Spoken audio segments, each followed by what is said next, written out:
deck joists sagging or damaged. Fixing those right can save your whole deck from collapsing and keep things safe and solid.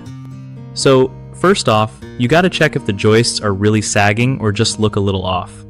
Sometimes moisture makes wood swell or shrink, but if it's like bending down when you step on it, that's a red flag.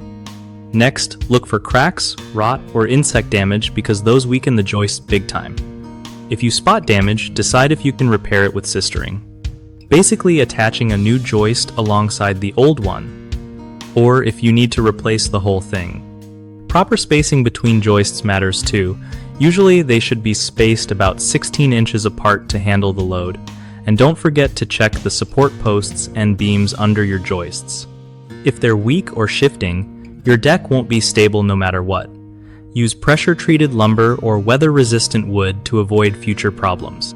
Finally, always double-check your local building codes before making any repairs, so you don't get hit with fines or unsafe work.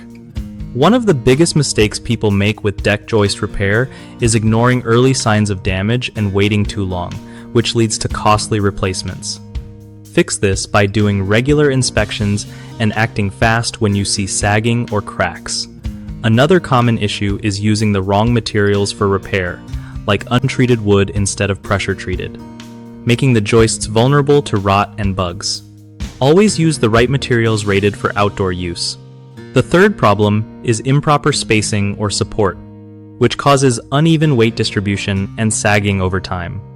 Make sure joists are spaced correctly and supported by sturdy beams or posts to keep everything level and secure.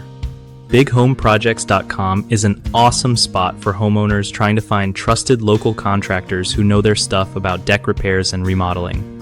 Contractors also get hooked up with steady work by connecting with people looking for quality home project pros nearby.